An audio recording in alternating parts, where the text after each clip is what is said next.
1 year after starting Dr. Burzynski's treatment, UCLA pronounced me in remission. Dr. Burzynski saved my life, and for that, he is facing 300 years in a federal penitentiary. Perhaps Dr. Burzynski has found the medical breakthrough of the century. Certainly a wealth of empirical data hints at that possibility. But how will we ever know if the FDA succeeds in quashing it? The FDA has raided Dr. Burzynski's clinic enough times now that they should have been able to prove any legitimate charges they may have had against him.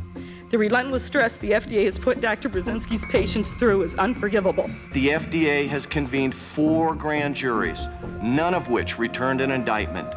Finally, 5 days after this body pressed David Kessler for answers on retaliatory actions against Dr. Burzynski, guess what? He was indicted. Will FDA's initiatives that you announced today expedite the current review of antineoplastons treatments? I don't want to get into any particular agent. Isn't part of your problem that the treatment of cancer is a very profitable industry for a lot of companies, and that your treatment right now will eat into those companies' profits? Bingo. They'll do anything. I'd like the following questions to be asked the FDA. How much money have they spent in the last 10 years to try to put Dr. Burzynski out of business? How many documents can they subpoena, and how many more grand juries does he have to go to? And why can't patients who have advanced cancer seek the medical treatment of their choice? The issue of whether antineoplastons work may not even come up during the trial. The judge says that's not relevant. You voted to acquit? To acquit, absolutely. Not guilty. Not guilty. I voted for acquittal. I voted my mind and my heart. I do not believe that Dr. Burzynski is a criminal. And I had voted to acquit.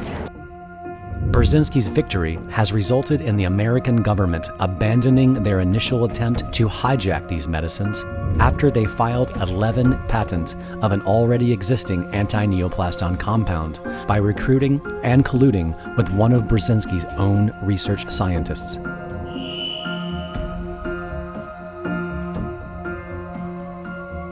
Now entering a new chapter, and against all odds, antineoplastons have successfully completed a series of Food and Drug Administration sanctioned Phase 2 clinical trials.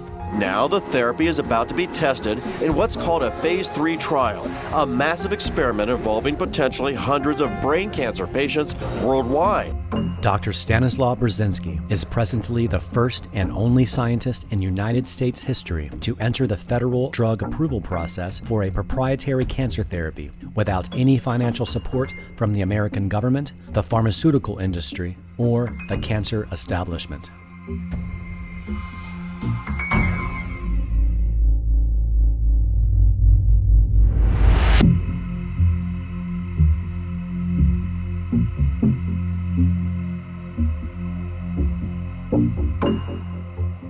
As of the year 2013, only 10% of the patients that seek Burzynski's therapy are allowed to receive antineoplastons due to strictly imposed federal government sanctions that limit who is and who is not allowed to receive them. Before we got to the clinic, we didn't know what Laura would be prescribed with. We were hoping she would get antineoplastons. But they did say to us, we're not going to know until you arrive and we submit all your medical records to the FDA. They'll determine whether they're going to approve Laura for treatment or not. The patients that wish to receive antineoplastons are required to go through a rigorous review process by America's Food and Drug Administration, which generally requires proof that chemotherapy and radiation have first failed the patient before being allowed access to antineoplastons. So we got back from getting the biopsy result, and I straight away phoned the clinic and told them what Laura's tumour was, and he said, look, I'm really sorry, but it's a clinical trial and there's criteria. Laura's going to have had radiotherapy or chemotherapy first and failed that. I said to him, well, that's crazy, what do you mean failed that first? And I said, what, you know, we're UK citizens, does it matter that we're not Americans? Do we still come under the same law? And he said, yeah, you'll be on US soil when you arrive. The clinics on the US soil, we have to adhere to this. But we just said, let's just get on with it. Got on with it, yeah. I went for the 6 weeks radiotherapy. I did 10 days of the chemotherapy, the Temodar, and I was violently sick. Even if the FDA's prerequisite is fulfilled, the FDA holds full dictatorial rights to refuse patients access to the medicine if they choose. The doctors have told us basically there is no cure. By contrast, Dr. Burzynski, we have found out, has cured several people with myeloma, which means that this is a better prospect for us just statistically. The problem is that the FDA, in its wisdom, will not allow us to be treated with the Antineoplastons. We have asked the FDA what is different about my case, why I don't get an exemption. We didn't have a response yet to that question. They're not going to allow Pat to be treated by the clinic that has the technology to possibly save her life.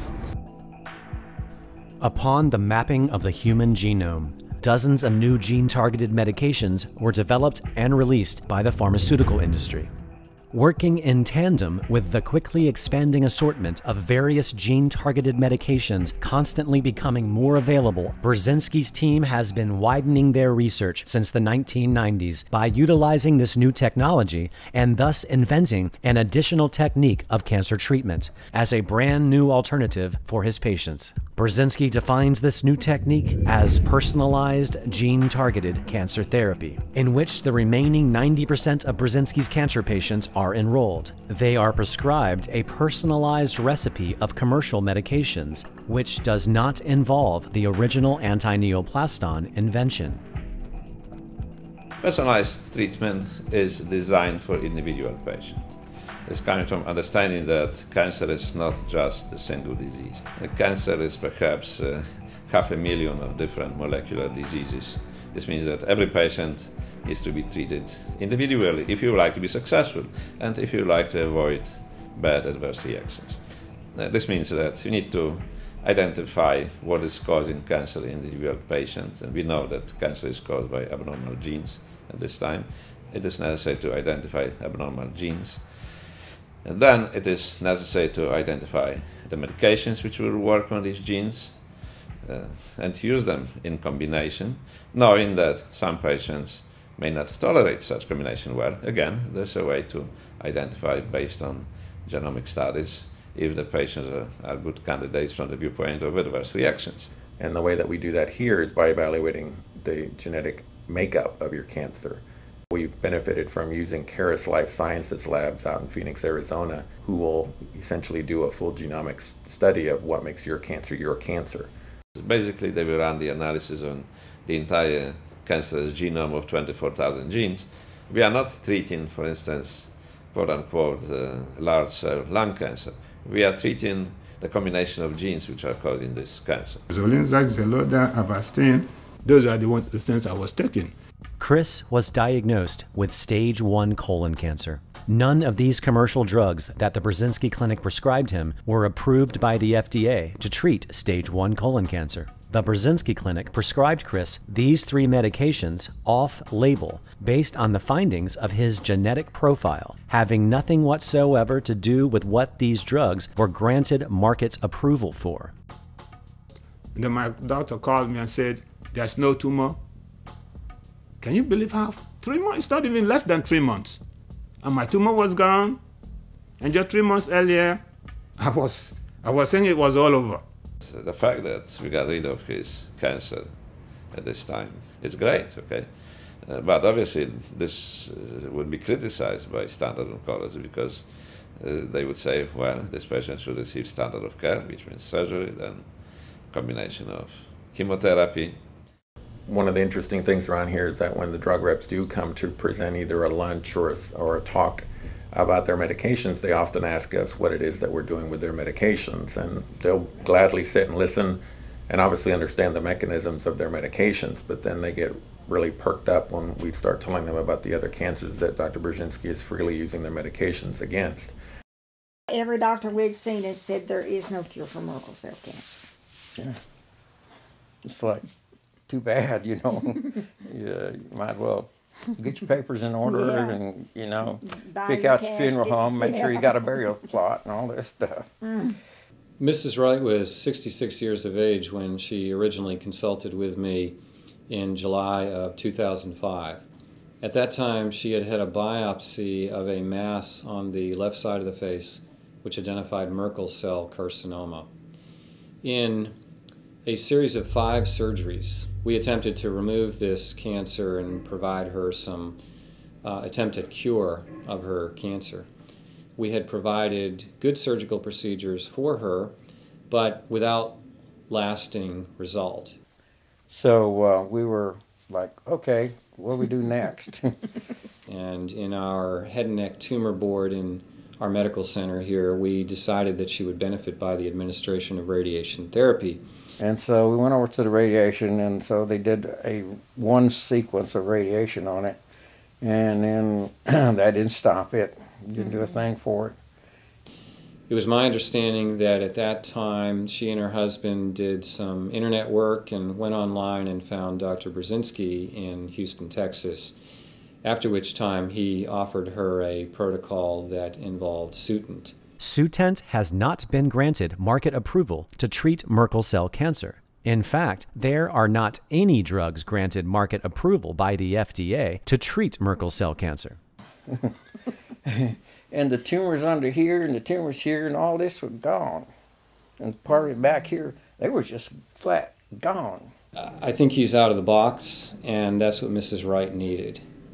She needed some fresh ideas, and that's what has resulted in her success, is that someone took a chance, applied an off-label use to a medication that's used every day in our cancer center, but not necessarily for this application.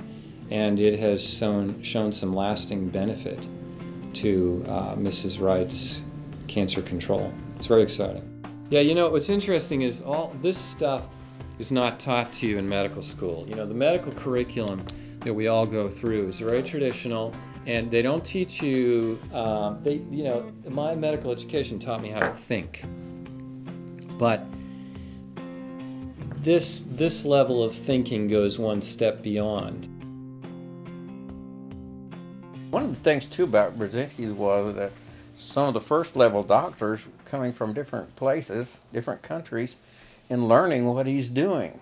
Dr. Sawanabori works with a prestigious university in Japan. He wants to make targeted gene therapy the standard treatment in his country. His method is very safe and also very effective. So I'm sure that this is the new strategy of cancer treatment. The doctors here, before we left, said I had to have hospice. He was committed to a wheelchair or the bed. He could not breathe at all without constant oxygen. When we left, Mark was able to walk. He had no oxygen. He was a completely stable individual. He was no longer dependent on everything. He's been on it for about a month or so, and I mean, he looked completely like a different person. He was not in the wheelchair anymore. He was off his oxygen. He was walking. He looked like he's gained weight. You know, all the bulky lymph node that you can see from far away in his neck, where they were almost completely gone. And he just looked good, and he really felt good as well. That's great. He was not having much really toxicity at all from that regimen. In terms of nausea, vomiting, low blood counts, he was just doing very, very well. And after we are confident that the patient is doing well, there are no side effects, and there are some initial signs of improvement, the patient can return home under the care of the local oncologist. Looking back into the whole thing, you know, I definitely did not recommend them to go to the Burzynski Clinic at the beginning. You know, I did not know much about it. I didn't know exactly what they were doing over there. And you know, we're all trained in a certain fashion. You know, we follow FDA-approved chemotherapy and FDA-approved regimen. But after I've seen what he has gone through at the Burzynski Clinic, and you know, the kind of response he's had, I've certainly changed my mind and my opinion about it. We have to get to the point where chemotherapy has to be custom made to each patient and not one size fits all. The doctors said, I think this is time where we talk about do not resuscitate papers and, getting them signed. And I wanted to vomit. And before he could say any more, I just said, I've had enough. I'm out of here. My roommate ended up knowing one of the people who works at the Burzynski Clinic. We got an appointment and we walked in, and at this point it was in my lungs, my liver, my abdomen, my pelvis, and my femur bone. So I was on treatment with them from November, I guess end of October, November, and December. Went for scans at the end of December, and we got our Christmas miracle. All of my tumors were inactive, and I couldn't believe it. I mean, my family and I were just, we were left, we didn't even know what to say. You know, we were speechless. The Burzynski Clinic prescribed Lindsay 7 different gene-targeted medications to battle her cancer. All of these medications are manufactured by the pharmaceutical industry and sold to the Burzynski Clinic. Some of the retail prices for an annual course of these drugs can exceed $100,000 each. Insurance doesn't cover Burzynski. Since Burzynski's technique is not widely accepted within mainstream oncology, most insurance companies will not cover its costs unless it is prescribed directly from the patient's local oncologist. Therefore, most patients must begin therapy at the Burzynski Clinic and then return home to their local oncologists in hopes that they will agree and adhere to Burzynski's recipe of medications, allowing full insurance coverage. I wasn't in a financial spot to be able to afford that, and the Burzynski Clinic tried to find me other options. So I had a recommendation and saw a new doctor who had agreed to follow the same regimen that the Burzynski Clinic was offering me, and get in to see this doctor, and she just wants me to have chemo. Her thought process was, if you're on 7 different medicines, how do you really know what it is that's really working? She thinks it's not approved necessarily for this, so why do it? Let's go back and let's just do strictly chemo. And that's what I'm afraid of, going back and saying, dang it, had we just continued doing what we were doing. It is impossible to know for certain if Burzynski's regimen would have saved Lindsay's life. The only thing that is certain is that Lindsay was declined by her insurance company and her local oncologist the opportunity to find out.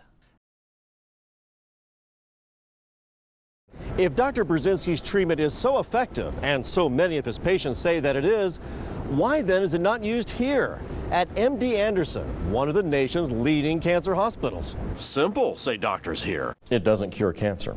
Well, I don't have any evidence that that's for certain. Dr. Mari Markman is head of research at MD Anderson. His claims have certainly not reached the level of acceptance in the medical community. He says there can be lots of explanations why certain patients recover, but to say it's because of Burzynski's treatment, you can't say that, he says. And if there was such proof, if it worked, you'd be all over it. Absolutely. But Dr. Burzynski thinks there may be something else at work. Big institutions may not like being upstaged by an outsider.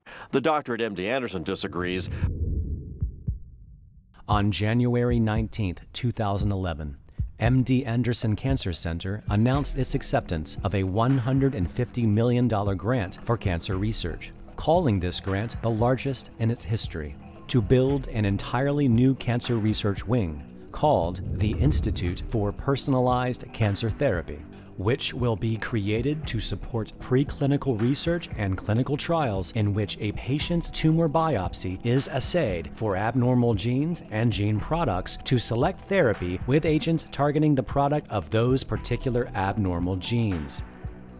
And since 2011, hardly a month has passed without a newspaper or television story describing this new technique. We're talking cure here. We're not talking management. Right. If you were to have cancer and there was someone else your age, another woman who also had the same type of cancer, the reality is those are 2 very different cancers still. Right. And we used a one-shot-fits-all sort of approach to treat this, but in fact your genetic makeup in your tumor would cause a different sort of treatment to take place. And that's where they're focusing in on. We know how to do that already, they say, to map someone's genome, figure out how to treat them most specifically for them. It is unclear if these announcements are directly due to Burzynski pioneering this method 10 years prior, or if it is simply a coincidence. Either way, there are some paralyzing bureaucratic roadblocks that mainstream oncological centers like MD Anderson have not yet faced when announcing this new direction. Namely, the firmly established 60-year-old paradigm of the scientifically controlled clinical trial.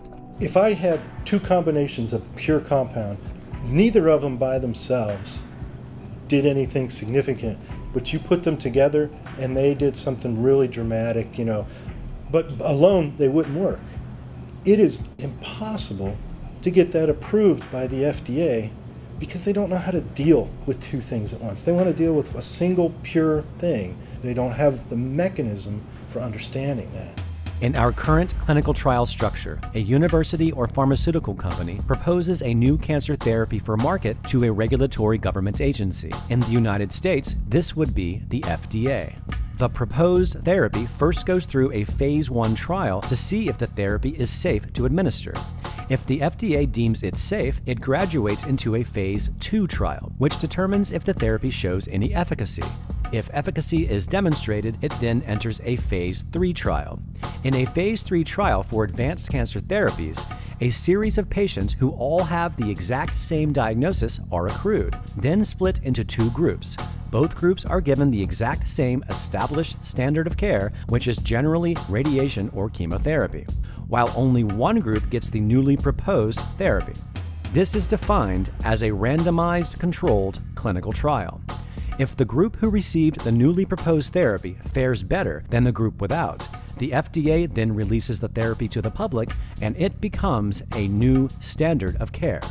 If you were trying to do the cocktail where you genetically tested people and knew that you had 4 or 5 different drugs, but you knew that this subject needs half as much of that, twice as much of that, the normal amount of that, la la la, and you tried to customize this. If you tried to work that through the current system, it just doesn't fit. It doesn't fit the paradigm of what they're used to working with. It's so far outside, I don't think it would work. I mean, I think the treatment would work. I don't think it would work with the system. I don't think you'd be able to get that approved. It is physically impossible to get a personalized regimen approved when our current clinical trial structure is based exclusively on everyone getting the exact same medicines. Each patient would represent their own clinical trial, thus defining each patient's outcome as merely anecdotal. And then the problem comes how to really combine the treatments, use for instance 5 or 6 medications together, if each of these treatments is produced by different pharmaceutical companies which would like to get rid of each other. They are not willing to cooperate with each other. They would like to put out of business each other.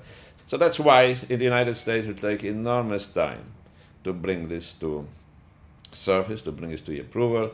On the other hand, big institutions, big cancer centers, they are very slow. They are tremendously bureaucratic. The project needs to go from one committee to another. It will take forever to approve it. And these are small steps. Many oncologists don't understand how these medicines work. For instance, a year ago we would be questioned, why did you use Herceptin for the treatment of stomach cancer? It has been approved only for the breast cancer. But then now, Herceptin is approved for the treatment of stomach cancer by the FDA. Why? Because it works on the gene which is also involved in stomach cancer. Not in everybody, but in a good number of patients. So what we used, for instance, a year ago was right. So that's a very difficult task. For most oncologists, they don't understand. They treat the name of the cancer. They still don't understand the cancer is caused by the gene. If they would understand that they have a lot of things available to treat patients successfully, this would completely change the outlook of cancer treatment. You may have much more effective treatment now, okay, without waiting for 30 years, whatever. With the available resources, they can already save the life of numerous patients.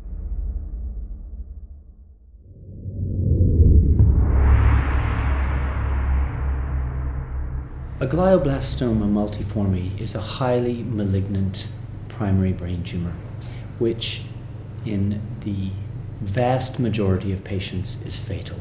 It is incurable in almost every patient. The doctors were very shocked because the biopsy revealed Laura's tumour had progressed from a grade 1 or 2 to now be a grade 4 glioblastoma multiforme. Most of us would consider the average survival to be about 9 to 12 months after diagnosis with what is termed conventional treatment. And conventional treatment consists of surgery, radiation therapy, and chemotherapy. So we then knew at that stage from this meeting that we were in this category of this is terminal, and Laura may not have many months. Months, rather not even a year. I don't know. He was like 16 months old. I tried to detach myself a lot from Jacob and my family and try and go into my own little world. I tried to break up with me. She said that you need to meet someone else, move on, and start like a family with someone else and be with someone who's not ill, like someone who's not got something like this. Temozolomide has given us a further weapon in our fight against glioblastoma by affording patients some extra survival, though this has not been proven to be scientifically significant. She refused to touch it. I remember it came in a big bag, and every night I used to have to open the packets and give her the tablets. And it was like a little ritual, and we both sat there and we were just so against it because we knew how ineffective it was as well. So it was almost like it's making her really sick. Some people don't survive chemotherapy. What's the point in Laura's last days being in such pain and being so ill for not much benefit, Once conventional treatments failed to stop Laura's glioblastoma brain tumor from growing, they were now released to try the Burzynski Clinic. A young mother from Kent who's suffering from a rare form of brain cancer is trying to raise money for treatment which could save her life. 24-year-old Laura Himes has been told that her cancer is incurable, but she believes a new treatment which is available in America could give her a hope of survival. It was on Christmas Eve Laura Himes was told she had a rare form of brain cancer, and the doctors have told her there's no cure. This grey patch is a low-grade cancer which is affecting her balance and her coordination. But doctors are much more concerned by this small white area, which is an aggressive form of cancer and has appeared in just the last 3 months. Their research led them to a hospital in America which claims many successes but is still being trialled. And for this reason, it's not available on the NHS. Laura must now raise £75,000. Each day that goes by, you just wake up and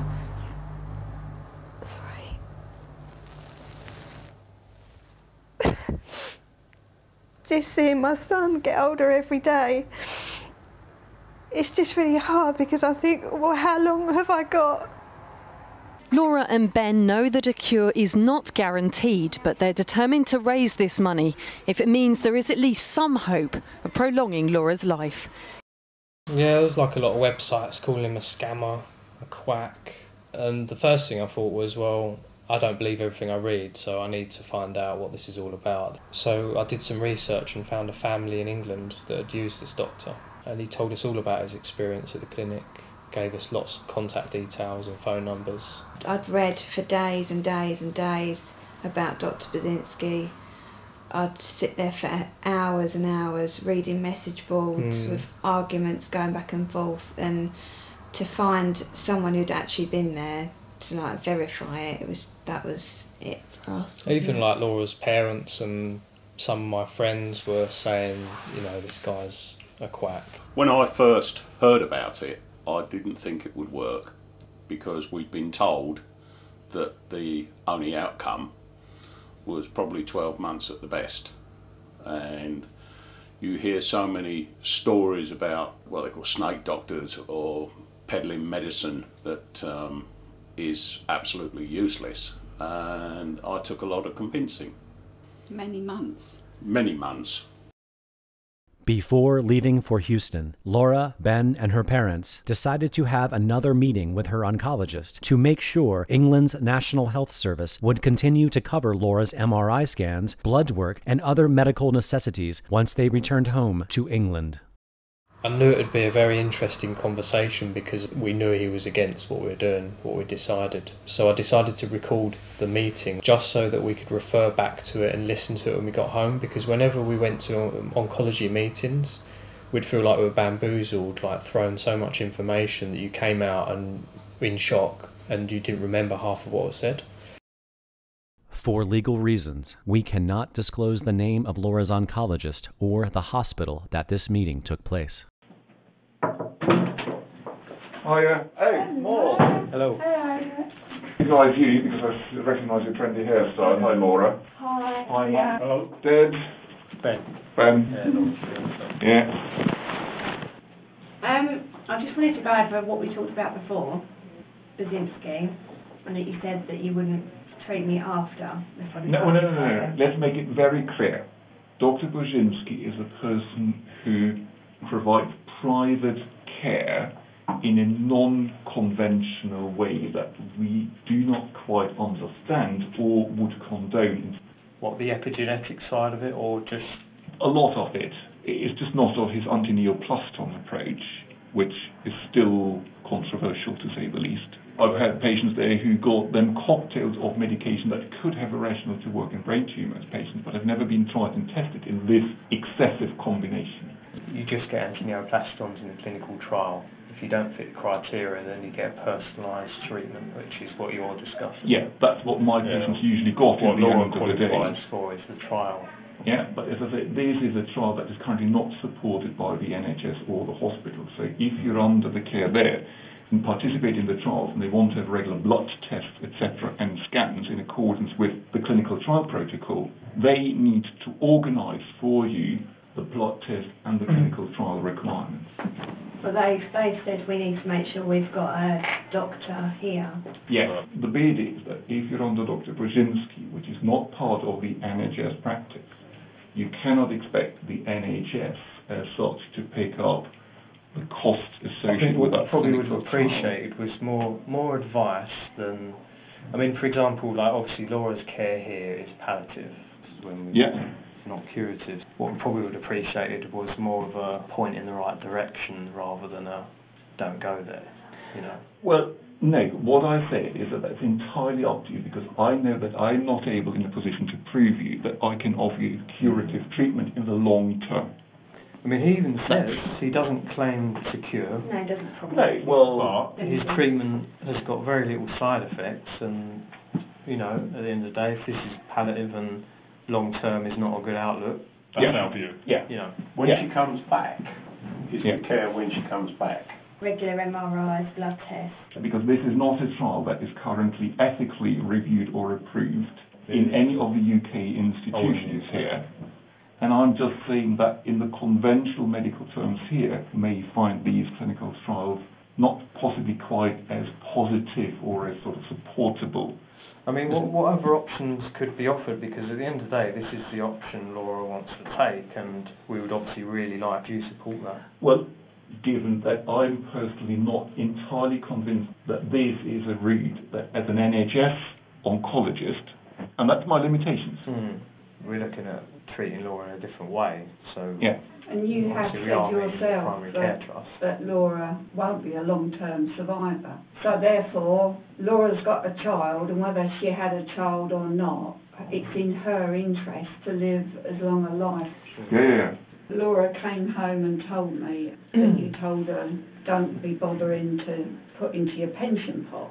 So basically you were reiterating what you told us in the first place anyway, that the long-term survival of Laura will be very debatable. Correct. So as a family, we look on it quite right. If it was happening to you or your child or anyone in your family, naturally we think, right, well, the National Health Service, unfortunately, won't be able to cure our daughter's tumour in the long term. Correct. They can only hold it back. So what is wrong in Laura and her family seeking hope elsewhere? And it is FDA approved. If it was a quack total quack, he wouldn't have FDA approval. I think I completely hear what you say. What I was to trying say it's unethical and stuff like that, I do think that that's probably misleading, because at the end of the day he's got to adhere to strict protocols to very to strict. be in these trials, especially to be in phase 3 for other particular type of cancer. And I think his results are amazing from what we've seen compared to the carcinogenic treatment that you're going to get here. You know, no offence, but I don't. If you're going to take one over the other, I don't deny that. I don't. One of my in the right concerns direction, was you know. the way that you stated if she goes out to America and has the full treatment and then comes back. What I cannot support Laura with at that point, if she is under the clinical trial, under Dr. Burzynski, even though I appreciate it's FDA approved, and that's a difficult thing to understand why I may not be quite. But as long as she's under his care, his medical direction, and he manages her, then I wouldn't be able to provide care. If the primary care trust commissioned you to provide her 8-week MRI scans, blood tests, which they'll provide you with what they need results-wise, and also to do a physical health check of Laura every month, I don't see why Aston couldn't provide that provision of care if the PCT has agreed to pay for it. So you work doctor to doctor? I don't see the understand, because we've got a friend who's been to the clinic 2-3 years ago. She was here Wednesday, she's under your care. She's been to the clinic, she's an ex-Burzynski patient, and she's had great results. She was given 3 months when she was 7, and now she's 11, she's back at school, you know. So that for us is a positive thing to think about. But also, it's an individual, you know, we understand that. But what I'm saying is, while she was at the clinic, she stayed there for 2 or 3 months, came back to England, and she had an NHS doctor doing all those things for her here. So there is a case where it's happened for someone else.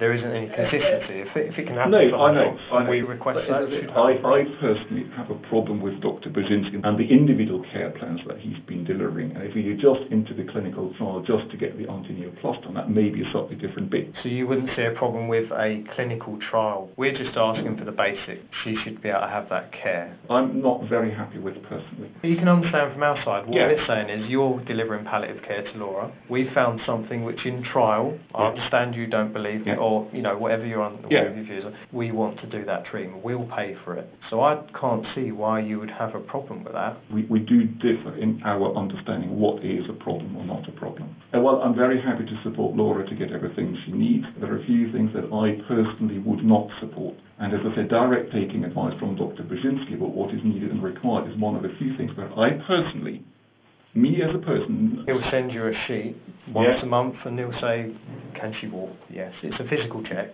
The other ones are bloods taken every 2 weeks. You'll get the blood results, which you then fax to the clinic.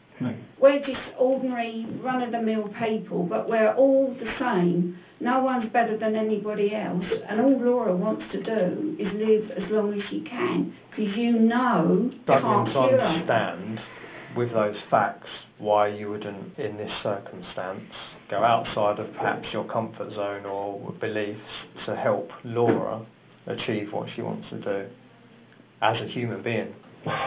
He can't help everyone. Some people go there on their last legs and he can't help them. And they die. You expect me to respect your choice. But we're giving you a very good argument why that's our choice, but I don't feel that you're giving us a very good argument back about why that's your choice. She may get sad news out in America if she doesn't respond to the Antineoplastons, but we want her to have that chance. What if, say, this did work?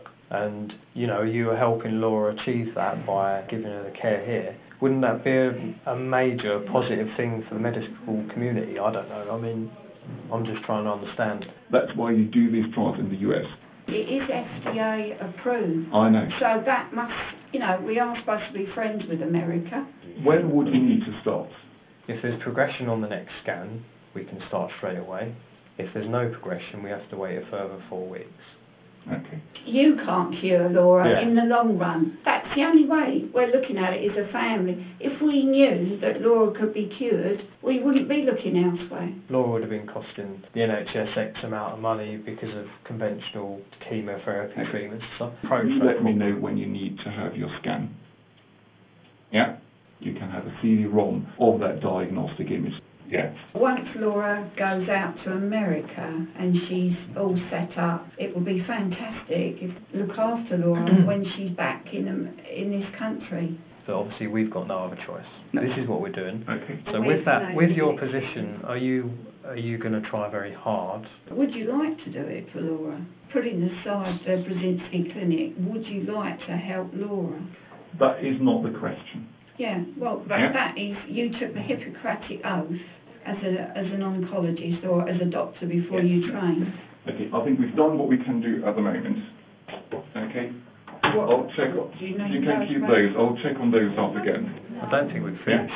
You're the top consultant that we can talk to, so we need to know what the... Yes, the normal is at the moment to finish the radiotherapy as planned, and then we normally would only follow you up on clinical grounds on a once about every 3 months basis.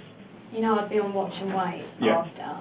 When it starts to get big again, what would you do then? Either surgery, radiotherapy is most unlikely to be a suitable option at the time, or further chemotherapy. Would they be very effective? None of the chemotherapies that is available at the moment is long-term effective. So in a way, I mean, for this, it's not really an option. I just think everyone needs at the moment a time out because I feel we're not really making any progress. As I say, it's about her. Oh, I mean, that's great. And then as a personal opinion, you... As a personal opinion, I'll do something. Okay, that's just how I can go to do. Thank you. It was a very bad time, and it's left us with a very distrusting attitude of the National Health Service. And when you mention to them options, they just shake their heads, no, that's not going to work. Yeah, we just feel very, what the hell is going on in this world? There were a lot of newspapers and magazines clambering for our story, but when these stories were printed, it was exactly the story we wanted, but the headline was, how am I going to tell my son I'm going to die? It's just, you know, I don't know how these people can sleep at night printing these kind of stories. When we decided to go to the Burzynski Clinic and start fundraising, I emailed Ben at work and said, I've had an idea, I want to start up a fundraising campaign and website and call it the Hope for Laura Fund. A well-known comedian read our website, someone tweeted it to him on Twitter, and he was so taken with it that he did a video that was about 4 minutes long. Hello you lot on Twitter. This young mum with a 19-month-old son needs 80 grand to go to America for a year's worth of treatment. I don't know what we can do, but there's information about how we can donate on hopeforlaurafund.co.uk. I've got 200,000 followers. That means if only 1 in 5 gave a couple of quid, then this afternoon we could have saved a woman's life, a young mum's life. And we got £25,000 that day. And in the weeks following that, more money just kept coming in. We raised £75,000 in 5 weeks, which is what we needed for a year's treatment. Yeah. This interview with Laura and Ben took place on March 3rd, 2012, 435 days since Laura's original diagnosis and 228 days since beginning antineoplaston therapy. 11 days before this interview, an independently conducted MRI by her local radiologist reveals Laura's tumor to have diminished by 77%. Basically, I was trained by the doctors in America to just look after all of this for Laura. It does make the routines in the day a bit difficult because there's a dose every 4 hours. These were new last night, these bags, and this one lasts for a whole 24 hours. But that one only lasts a half a day because you can see it's empty now. She's had 3 doses out of that overnight. So now I've got to change this bag, just that one. This new bag, the A10. After a whole year of doing this day in, day out, I mean, Laura's had probably 2,500 doses. There's only 3 doses in there. You can imagine how many bag changes there have been. So bag 1 takes 1 hour and 20 minutes to deliver a whole dose. So these work on a 4-hour cycle. And that's it, just get it all back together. I mean, this is relaxing for me, like knowing I'm actually doing something rather than sitting around watching her try and get better, I'm actually helping her. I think one of the biggest things for me was the fact that I went over there with her and I took part in this.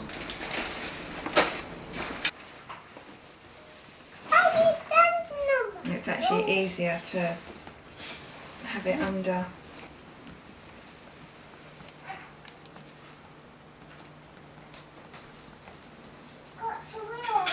Press start. This will go green. And that basically means it's going to start in 1 minute.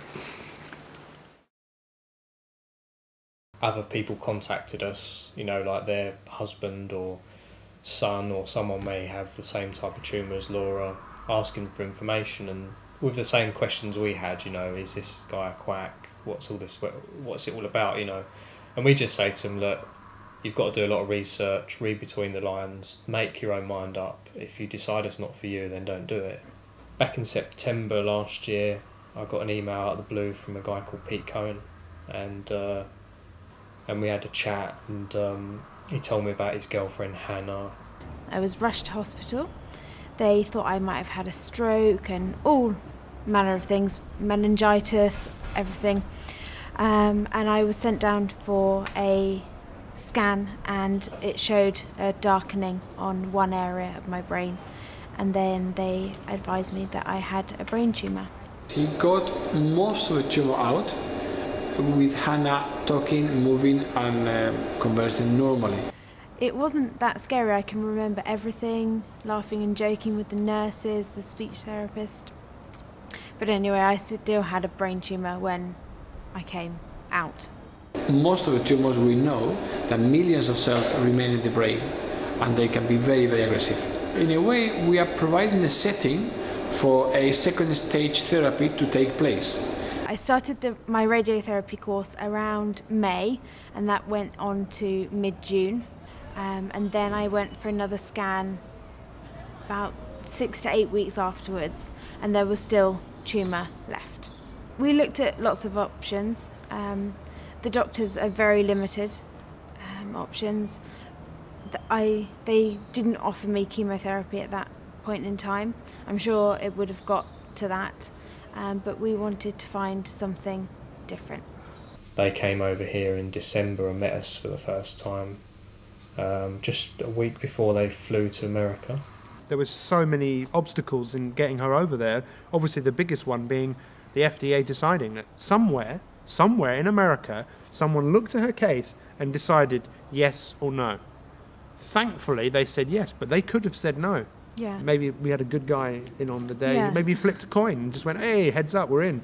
Hi, Daddy. Hello, how are you? Yeah, I'm sorry for ringing so late. That's right.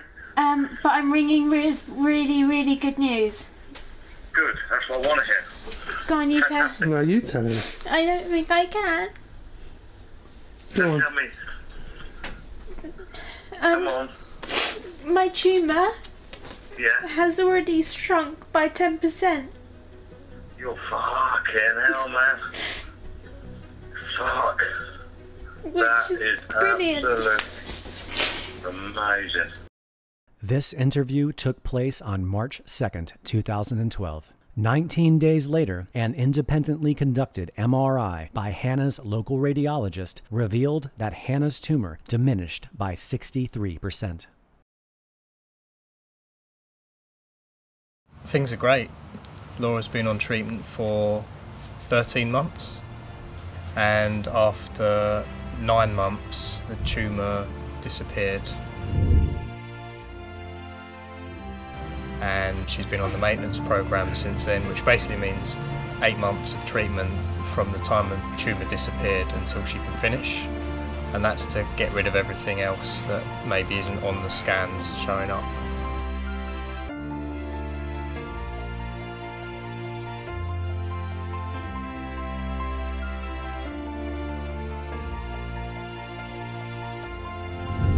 I should finish just after Christmas, so that'll be exactly 2 years since diagnosis that I've been fighting this thing, because I was diagnosed on Christmas Eve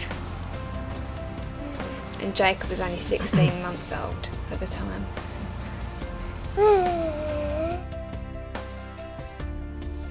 I've got so much more energy. I'm able to get up and down the stairs, simple things like that. Just do normal things like cooking, going out. Like Laura was at home for months without going out anywhere. It's like it's slowly brought me out of this dark hole.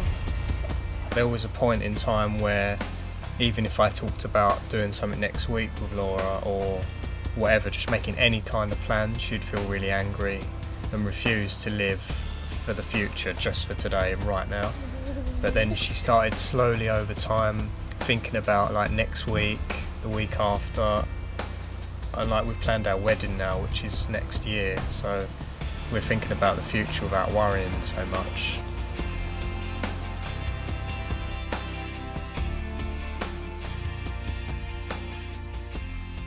Just on a purely human level, nothing to do with medical, I felt absolutely gutted, devastated for her. The thought of having such a horrendous thing, and then being told basically there's nothing anyone could do, and going out, doing all the research so meticulously and becoming so knowledgeable about all of it, I'm speechless about it. I think it's extraordinary. Did you feel uneasy or uncomfortable at all because of the fact that it is experimental and it's quite controversial? No, I mean it's out of, I suppose it's out of my comfort zone to be dealing with something that I haven't really got a grip on and don't understand. And in terms of, do I mind that it's a controversial thing? Not at all. Not at all. You know, this is a desperate situation. You do what you have to do if you've got the drive to do it. She's always going to be having scans the rest of her life, but probably less frequent. But we can kind of stop letting it rule our lives. Jacob, how are you doing today? Not too bad. I think when you were last here, I said something like, we're just taking each day as it comes. And now I kind of can plan in advance a bit more. I mean, because you feel so different now, right? I mean, do. look at that smile. I mean, you know, she's optimistic about life. She's thinking about tomorrow and the next day. Hannah's had a complete response. She'll be on the treatment now for another, it'll be 7 months. So 7 more months of this, and then hopefully, well, being well, that's it. She's off. Stop. And she can move around and start living a normal life again, which a year ago seemed impossible. That wasn't going to, wasn't it was a dream. Oh, it was a dream. We wanted it, but I think you probably believed it less. I probably believed more that what we were going to do was going to work.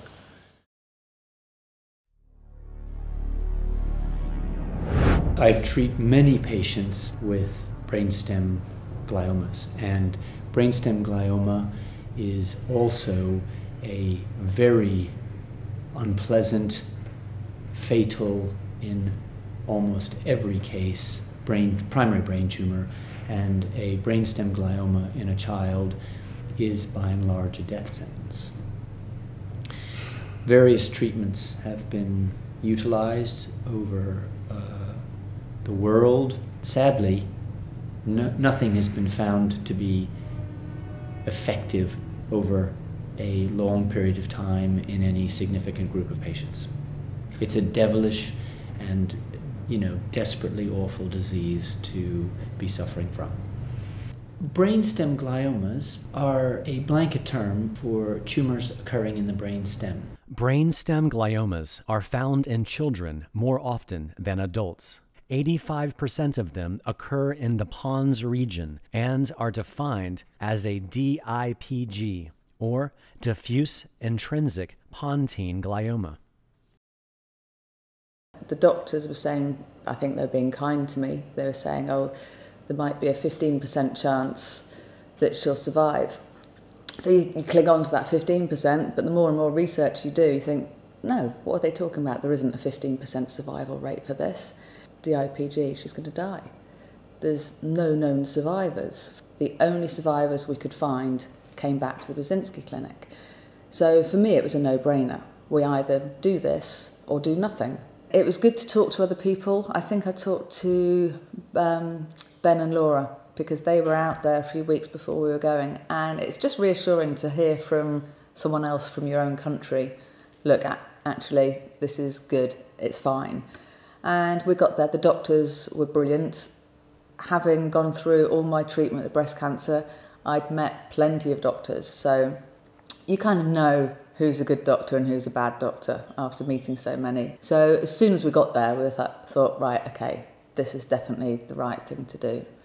And we were treated brilliantly. And when we met Dr. Burzynski, the first thing he said to us was, it doesn't work for everyone, and we're working on trying to find out the reasons why it works for some and not for others. And he said, unfortunately, kids who haven't had radiotherapy do tend to do a little better, but we didn't have any choice. Billy was going downhill so rapidly, she had to have radiotherapy. And I'm really happy that, given the outcome, unfortunately, Billy didn't make it, but it's a lot easier to deal with knowing that we did absolutely everything possible to try and save her. When you speak to other parents, you are in this kind of club. The DIPG club, unfortunately, is a horrible place to be, but you learn so much and you get far better feedback and advice from other families than you do from doctors. So you do form very strong friendships, you do feel like you're all in it together and you give each other a lot of support. And there's no bullshit, because who's going to lie or bullshit to you when they're in the same situation with their kid? So I wanted to pass that on to other families. So when Richard Saunders got in touch with me about Amelia, saying this has happened to us, what would you do? He was, I think, really on the edge of deciding, well, maybe we do nothing, because that's what the doctors have said. And I felt it really important to encourage him to at least consider Burzynski, because I definitely feel it was the right thing for us to do. So I'm really pleased that they went ahead, and fingers crossed for them.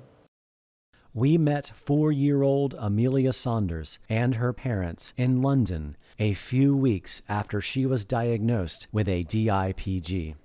I am the ultimate sceptic, by the way, with everything. And I thought, well, these are real cases of this thing working.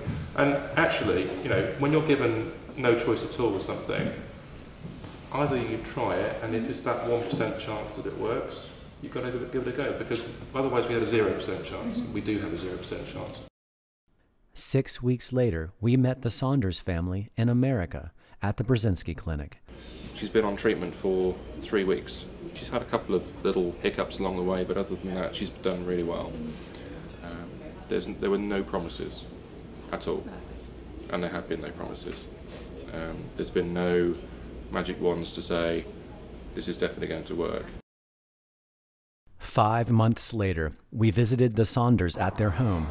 At the moment, we don't know what's going on. We really don't know what is happening in terms of whether the treatment will actually shrink the tumour at all right now. The only thing we can sort of grasp onto is how she's doing physically and what the scans show. And those scans are the same every single time.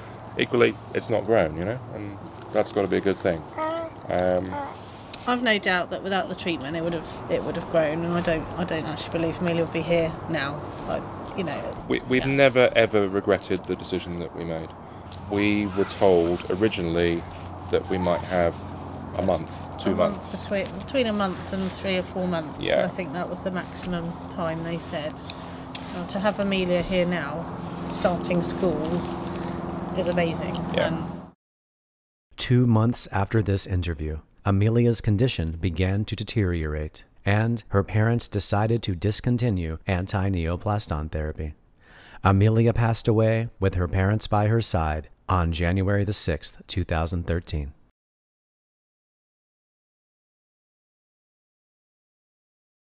Brainstem glioma is as rare as it is deadly. Approximately 500 children a year in the United States and 40 children a year in England are diagnosed with it. An exhaustive search spanning 27 years of all available medical literature worldwide reveals the absence of any patient ever being cured or living 5 years after diagnosis. Likewise, no proposed medication from the cancer industry has demonstrated enough safety and efficacy by any of the world's regulatory agencies to gain market approval for this condition. A comprehensive 21-year study reported in one of the world's most prestigious oncology medical journals, The Lancet, published that radiation remains the standard treatment. Chemotherapy has not shown any benefit. Overall outlook is poor, and nearly all children eventually die. Most studies showed a median survival time of shorter than 1 year. Tori Marino's birth on Father's Day was cause for celebration. But as she grew, her parents began to notice something unusual about her. So Kim Marino and her husband Roman took their 7-week-old baby girl to a neurologist who told them she had an inoperable brain tumor and wouldn't live more than 6 weeks. I mean, that left us with, okay, this is what we're faced with. We will come home, we will bring her home, and just love her daily, you know, while she's here. And so Tori began taking steroids to reduce the pressure on her brain. The drugs have left her swollen. I remember Tori's oncologist telling me that your daughter is going to die. I recommend that you don't do CPR. I know you're a police officer, you're part of your training, but you may want to let her die. And I have her death certificate ready to go. Just needs to be signed. But they refused to give up hope, and they sought out an experimental gene therapy treatment that's never been tried on someone so young. They'll leave their home in Garden Grove this weekend for a journey that could save their daughter's life. It's the first day of experimental gene therapy treatment that could reduce a large tumor in her brain. The medication will be pumped into her body 6 times a day for the next 6 weeks and will gradually increase in dosage. But the #1 concern for little Tori's doctor and her parents is if there's enough time to save her. You know, even if she makes it to her 1st or 2nd birthday, I'd be overjoyed. Pat doctors in Texas told baby Tori's parents the cancerous growth is so large, pressing on the baby's brain, they can't believe the little girl is able to eat or move her arms and legs.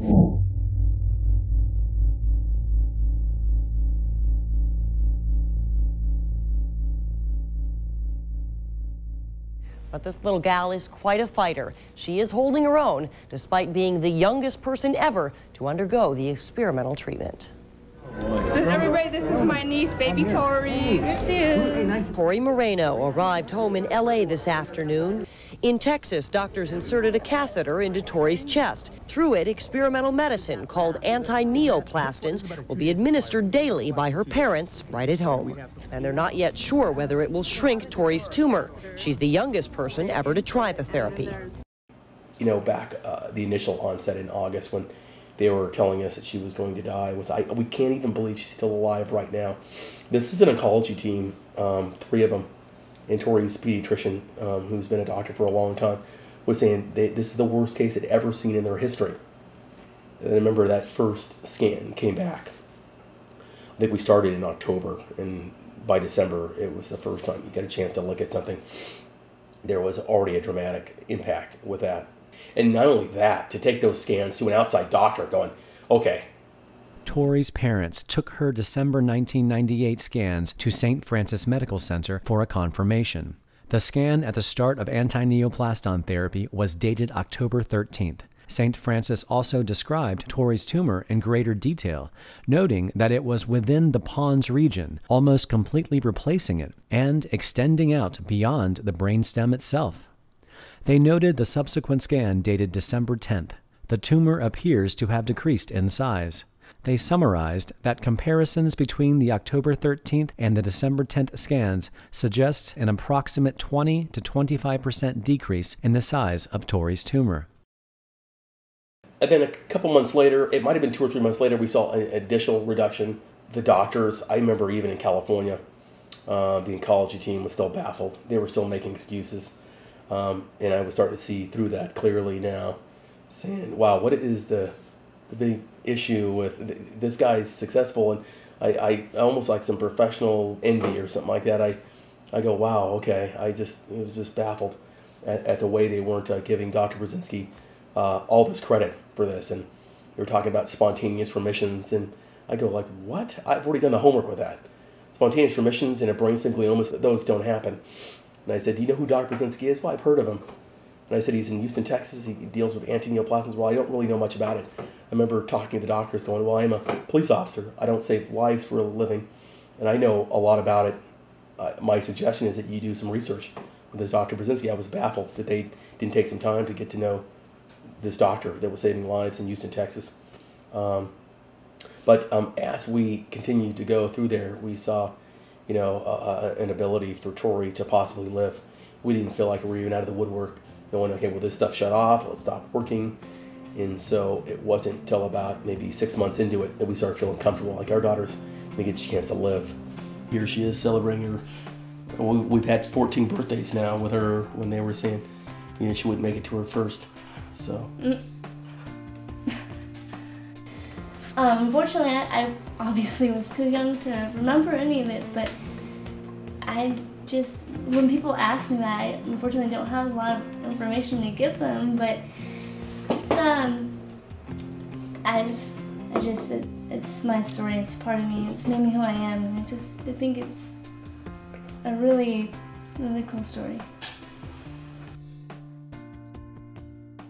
A 2006 scientifically peer-reviewed report published in Pediatric Drugs reported the results of 2 Phase 2 antineoplaston clinical trials for children with diffuse brainstem glioma.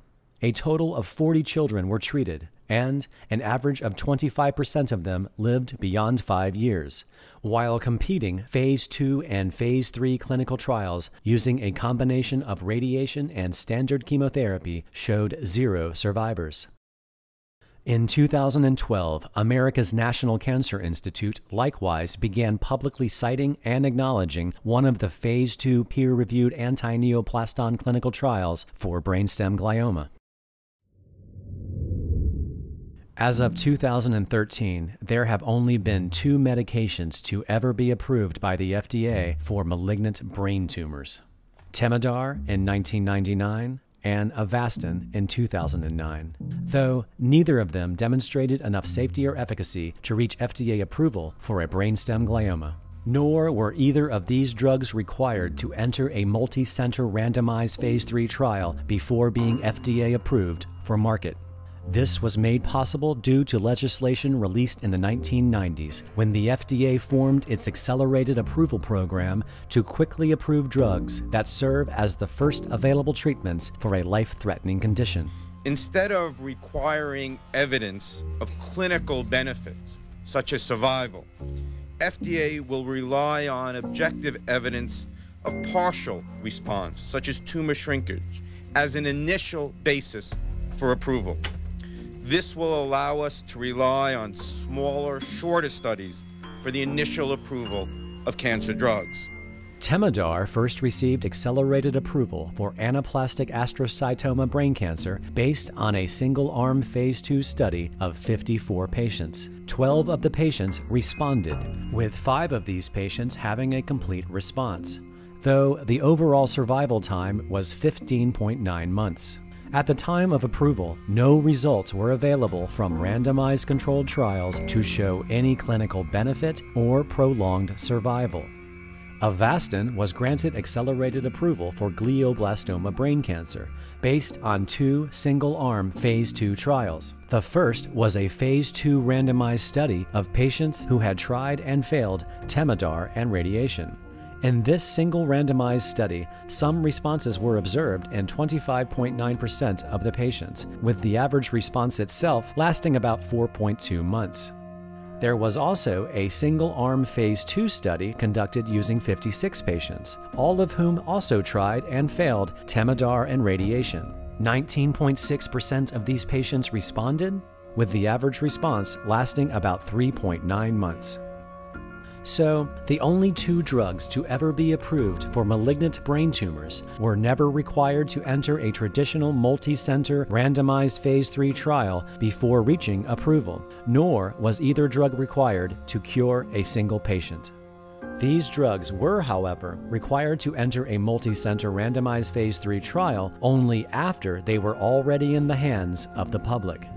Comparably, a series of multiple single-arm FDA-sanctioned Phase 2 clinical trials for brainstem glioma using antineoplastons conducted from 1995 to 2008 169 patients in total were treated, with 33 of those patients being completely cured or have lived beyond 5 years. Antineoplastons are more than qualified for accelerated approval to serve as the first available effective treatment for brainstem glioma. Instead, the FDA has mandated that antineoplastons be the first and only exception in FDA history where an effective, life-saving, first available cancer medicine will not be granted the option for accelerated approval. In 2011, over 7,000 Americans signed a petition with President Obama's administration asking Congress to intervene in this matter. The White House did not respond. Instead, the FDA responded, stating that no randomized controlled studies showing the effectiveness of antineoplastons have been published, nor have all the trials needed to approve antineoplastons been conducted.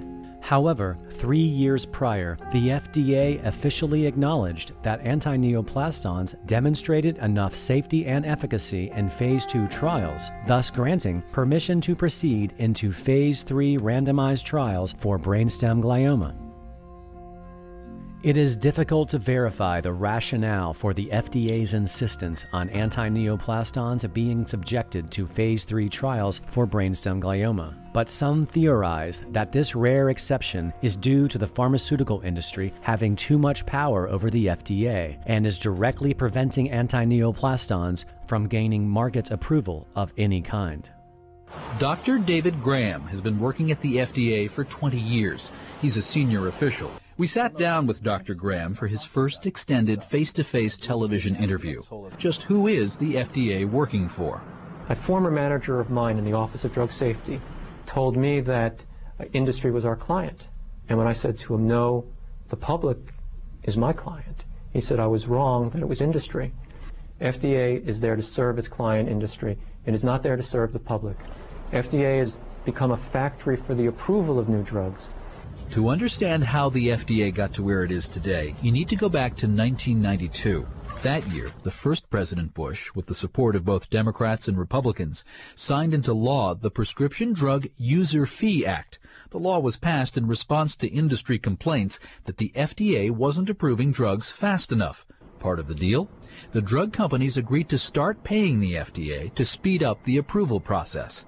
It worsened the culture within FDA that was already bad to start with, that said, we will approve drugs and we'll approve them quickly. Because essentially all this money is coming in from the pharmaceutical companies, therefore we need to please the pharmaceutical companies? Well, that is eventually the mentality that emerged. That's changed the whole balance of financial power within the agency. Here's the thing. While the industry has been providing more and more money for approvals, Congress has cut spending for the rest of what the FDA does. As a result, almost 4 out of every $5 the FDA spends on drug regulation now goes to getting new drugs approved for sale. You know, I pick up the papers and I read articles that say that the FDA is slow in approving drugs. That the big problem that you all have over there is bureaucratic foot-dragging, keeping important new treatments away from people who need it desperately. Right. That is a complaint. I think where that complaint originates from is probably from the pharmaceutical industry. It's not true, though? I mean, even the cases of a drug that might be necessary to help someone's cancer from progressing. Well, let's put it this way. If you look at most drugs that get approved on the marketplace, most of them aren't offering a true therapeutic advance. I mean, you go through this whole rigmarole at the FDA to get a drug approved, and you're saying it doesn't offer much over an existing drug? No, it usually doesn't offer anything over existing drugs. Well, like what? Let's look at Vioxx. What we say is the truth, trust us. This drug is safe and effective. It's safe and effective because we, the FDA, say it is, and we don't have to produce evidence to justify that. And their reaction is predictably and uniformly the same, which is they deny that there's a problem, and they kill the messenger who brought them the bad news.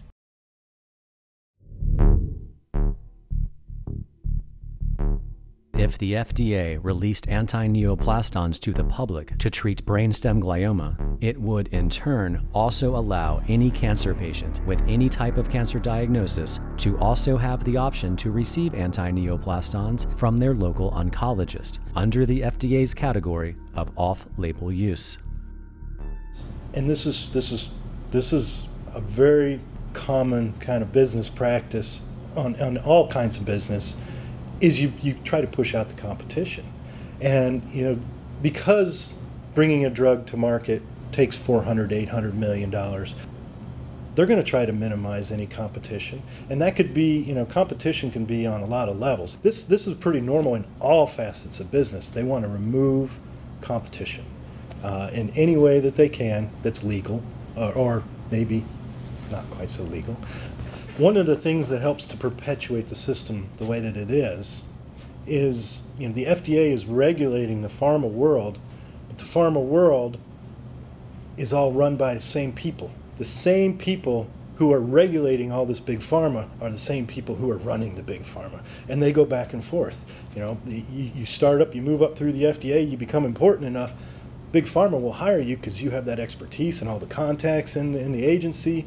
And it goes the other way. If you're in big pharma, well, you learn enough, you know how it is, you got enough buddies on both sides. It's a fact. You can just look at records, public records, and it's a big boys club.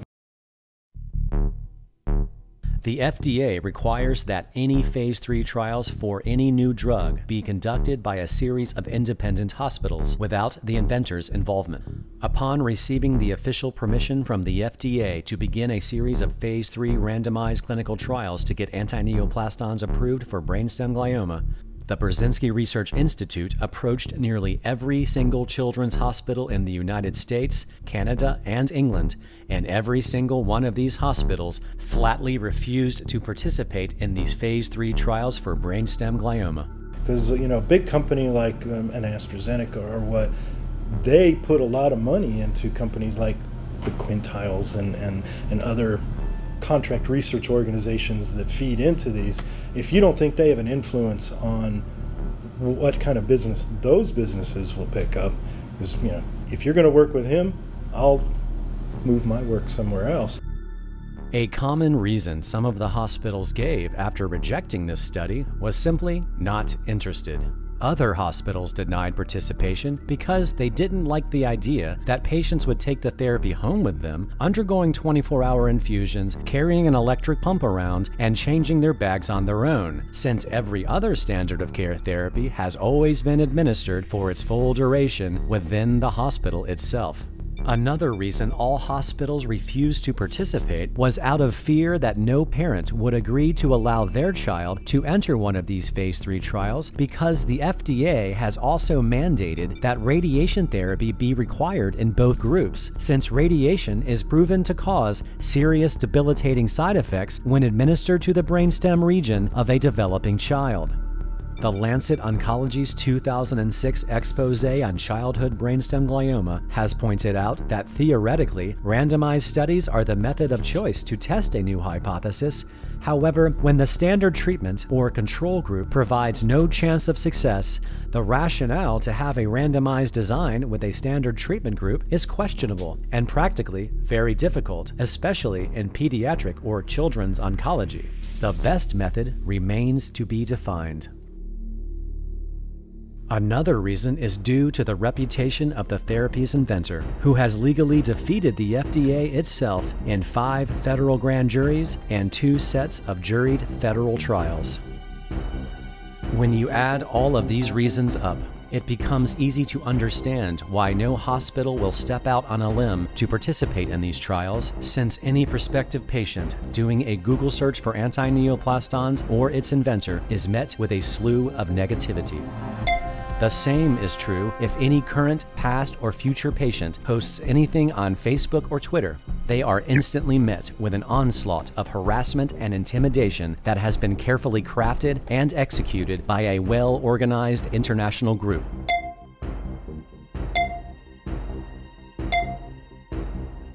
Who call themselves the Skeptics. they're hidden behind that keyboard so they can say whatever they like, and they're probably paid by the pharmaceuticals, and I'm sure they're in hock with the governments, with people that, you know, make a living out of being skeptics, to keep everything suppressed. You can't dare have the truth come out, because that would be... Because it would cost the government too much money. Yeah. I've been working for the last couple of months with some fairly big names in the skeptical movement, and people you'd be surprised who'd be working on the same team to combine forces, legal teams and budgets, and we're going to bring Burzynski a present on his birthday. Booyah. So, the FDA needs to step up and stop participating in this transparent, ongoing scam by no longer approving patients who want to participate in his unpromisingly imaginary trials. People who want to step up and protect these patients can do something very, very important, and that's write about this man and about his clinic and his treatment, Antineoplaston. We need to saturate the normal channels by which people come to him with better information. And I can't think of a better reason to do it than to see that Burzynski is widely exposed and ridiculed as the unproven kind of a quack that he is. Quite frankly, when you talk about people at their last-ditch efforts to fight cancer, especially children, it's really difficult not to look like a heartless, cynical skeptic. I know it doesn't sound good to the people who are there right now. They are funding his future campaigns of deception, and that's what we're trying to stop. My time is better spent warning the people who don't believe yet, and the people who are, in Burzynski's camp can stay in his camp, and I'm not going to try to dissuade them, but I am going to try to dissuade him from recruiting any more customers. Absolutely. Absolutely. He's going to be hearing from us, the Polish sausage you.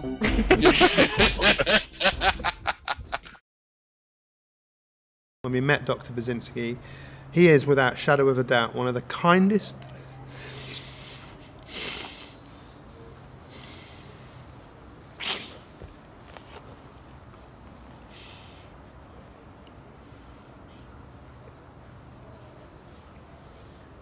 it's just ridiculous. All these people in the world that think this man is a crook or a charlatan, they don't really know what's going on. They haven't looked into it. They've just heard or read something. You know, we spent 7 weeks there. Yeah. And if that guy's a fraud, then he's the biggest fraud. It's the biggest scam ever. And there is a really strange relationship that he has with his patients. It's almost a fanatical devotion to him above all reason. Something that you see a lot in cults. What a cult does, it brings people in and makes them dependent on the cult for something. And you see that being repeated over and over and over in the patient testimonials. There's seriously a cult of personality around the leader. It really does feel a lot like a sort of death cult. We've had some therapy because of everything we've been through, like understandably everyone would, you know.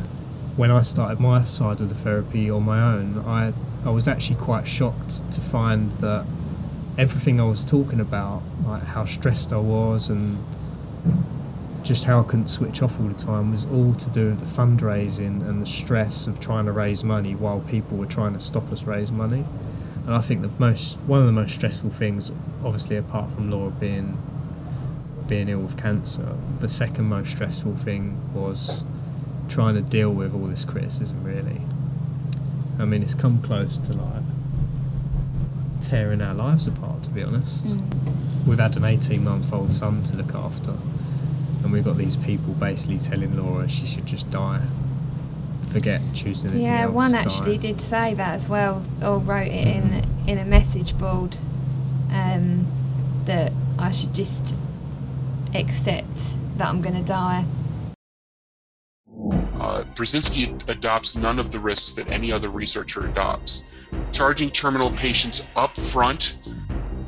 A common skeptic criticism of the Burzynski Clinic is charging money for the therapy up front before the treatment begins, since insurance companies generally refuse to pay for it. we ended up getting our insurance company to pay. I can't mention the name of the insurance company because we're forced to sign a gag order. Burzynski staff was paid, under the table. When we had to sign this gag order, I'm thinking, wow, they're going through all these steps to sit there and have to conceal that they're paying for something that they got forced to pay for to maybe save a kid. In 2008, the Wall Street Journal published an expose explaining how nonprofit hospitals such as MD Anderson Cancer Center asked one patient for $105,000 in cash before admitting her. MD Anderson's vice president of finance said, "Asking patients to pay after they've received treatment is like asking someone to pay for a car after they've driven off the lot." You see a lot of people saying, well, the reason why he can't do his trials is because it costs $200 million to do a trial. I don't know where they're getting that number. And that, he's not getting any external funding, so he has to charge people out the nose. And that's just not how it works. It's really difficult for people to understand about paying for something yourself. So when we found out how much the Burzynski treatment was, yes, it's a lot of money. But if you put it into context of chemotherapy, we met someone at a clinic in Texas whose daughter was having chemotherapy, and their medical bill, which was covered by their medical insurance, fortunately, was $800,000 for the month. So when you think that the Burzynski treatment is $10,000 a month or less, then it's relatively cheap. But it's just difficult for people to get their heads around actually paying out of your own pocket. The skeptics have hijacked and locked the Wikipedia page on the Burzynski Clinic, blocking all neutral contributions in their efforts to sway any prospective patients from considering this therapy. The only neutral information found in this entry is Burzynski's date of birth and prior medical education. The skeptic responsible for this article also compiles and publishes death lists of previous patients, most all of whom were children who died of brainstem glioma. He then republishes the lists on various websites, giving the illusion that they are coming from more than one source.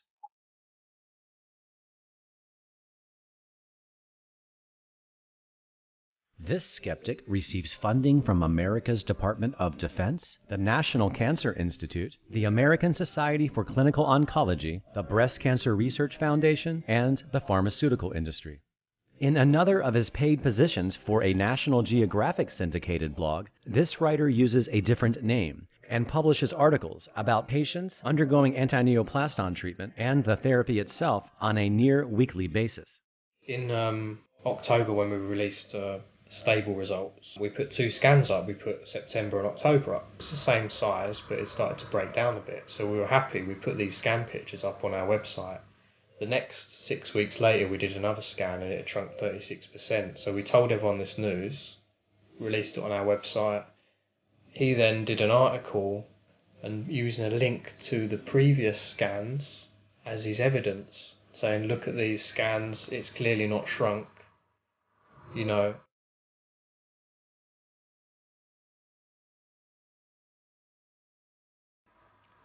He's lying to them.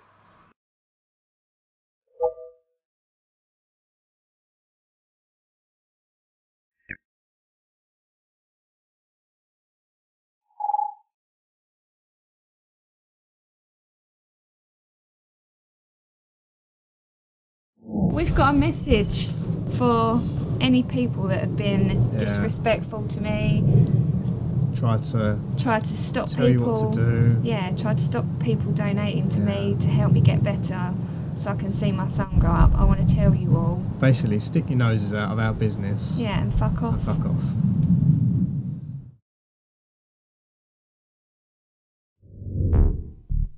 Now that dozens of successful anti-neoplaston phase 2 trials are complete, it is the responsibility of the inventor to publish the details of those trials in the peer-reviewed medical literature, allowing it to be shared globally with the scientific community. Up until 2006, articles containing anti-neoplaston studies have been consistently accepted in various medical journals. On November 26, 2012, an Antineoplaston Phase 2 study regarding patients who lived between 8 to 16 years after being diagnosed with a glioblastoma multiforme, the same type of incurable brain tumor Laura Hymas had, was rejected by the Lancet Oncology 2 hours after it was submitted. The reason for the Lancet's rejection was simply, we have decided not to publish it because we believe the message would be better elsewhere.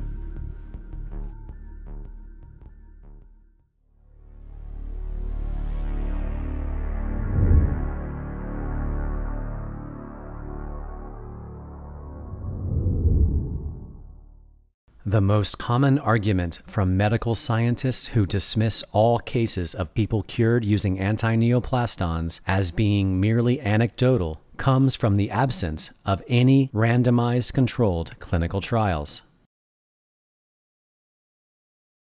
Science must be born in doubt.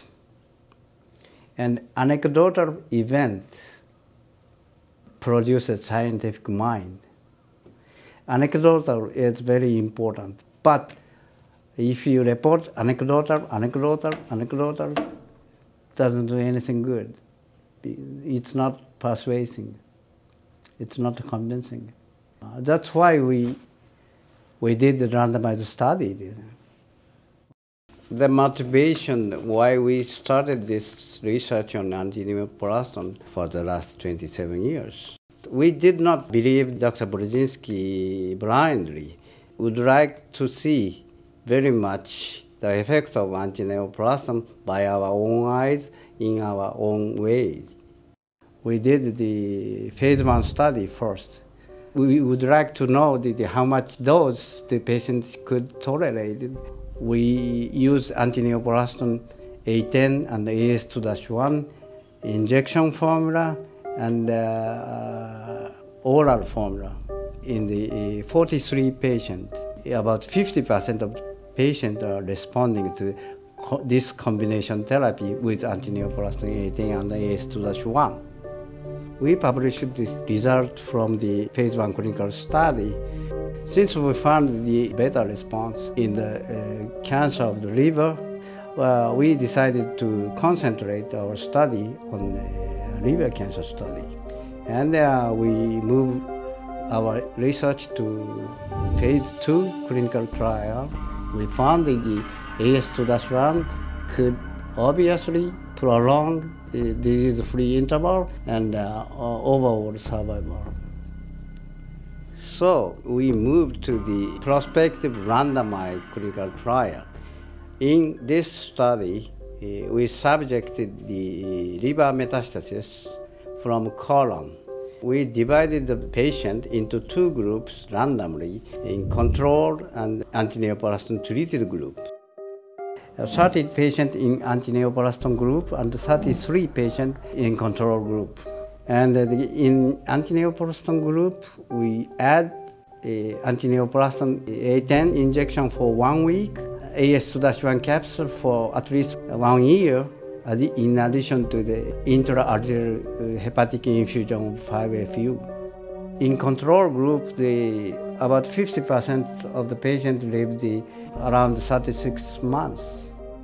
In antineoplaston group, 50% of the patients lived about 70 months. So it's, obviously the antineoplaston makes it longer, about double.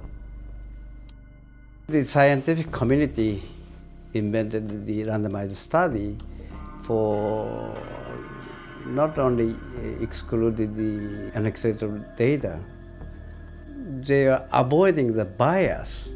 This has been done in Kurume University Hospital, completely independent from any other institute, where we are not given advice from Burzynski either. This is the way the scientist should be. First we doubt the data from the Burzynski, and we tested it. We found that Dr. Burzynski was right. It's not obviously anecdotal anymore.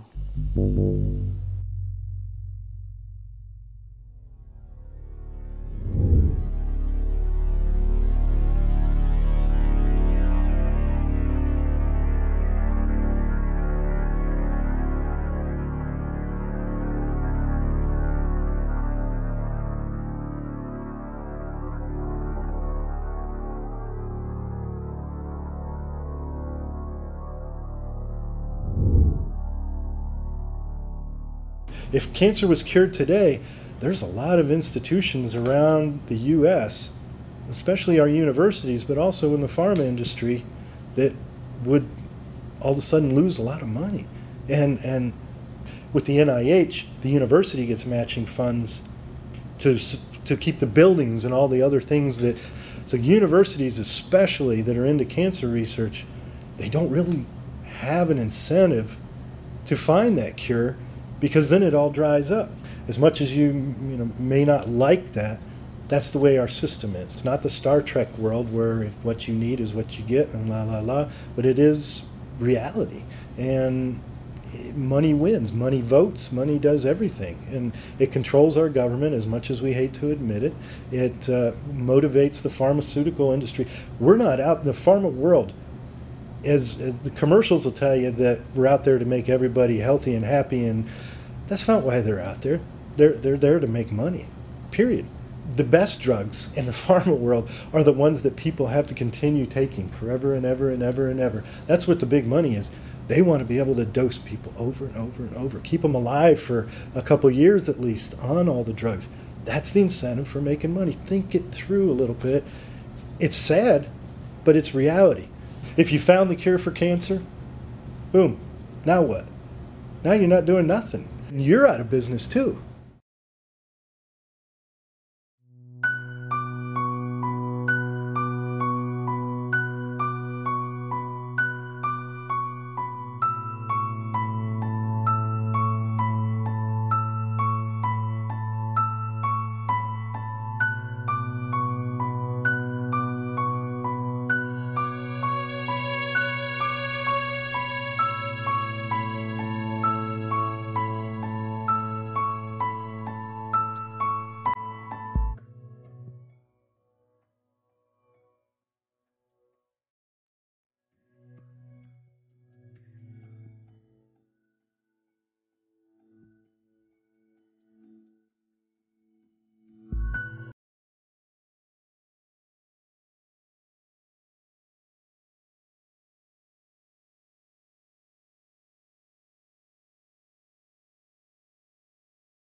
Isn't it sad that all these years later, we're now 15, 16, 17 years later, and it's deja vu all over again. This is all a rehash of what they did in the 90s. We worked night and day to organize the patients. Without this treatment, my son will die.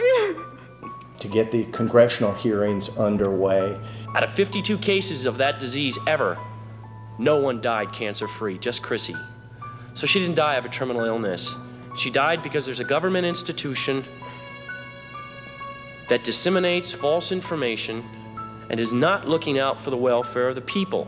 If it weren't for the efforts of our group and all of the patients who contributed their time, their effort, and their money, Dr. Burzynski might not have survived the trial, and he would be rotting away in a jail cell today. There's got to be a way to level the playing field that does not favor the Mercks and the Bristol Myers and the large drug companies. There should be a system developed where we can encourage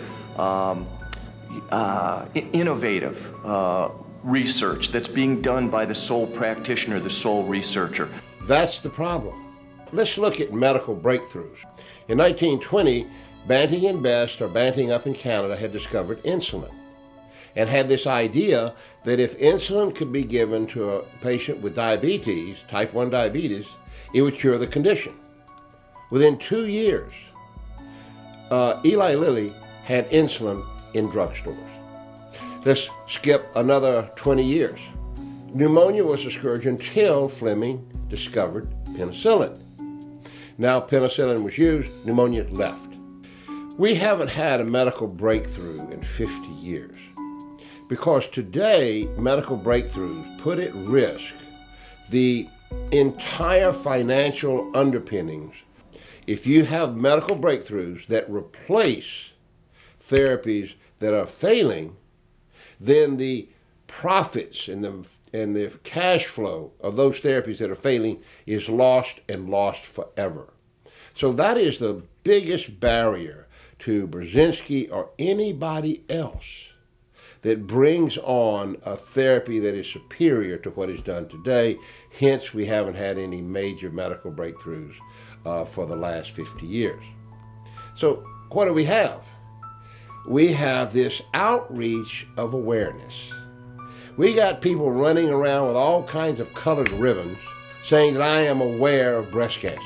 We got football players wearing pink shoelaces, increasing awareness of breast cancer. There was no movement to increase the awareness of diabetes.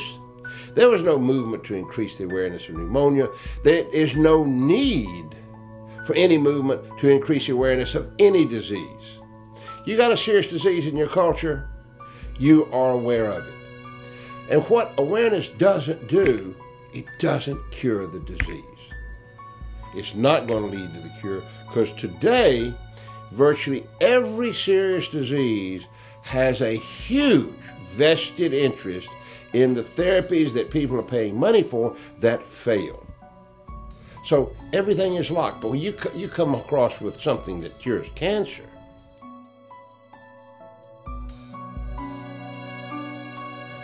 while I was entering the MRI machine, I was made aware that the FDA entered Burzynski's clinic one day prior. If the results of this FDA visit ends badly and my cancer returns, I might not get the option of ever getting Antineoplastons again. And I'm going to talk you through the first scan that I saw and the last scan that we are going to see now. Thank you. What we see is that lesion is markedly reduced in size. Rim enhancement has gone as well. It shows that LoRa has been really responding well to treatment. Okay. There is no sign of residual disease at all. That's great. I can't imagine a world where other people will not have the privilege that I have had. The privilege to have their life saved by a new technology that can cure cancer. It's terrifying.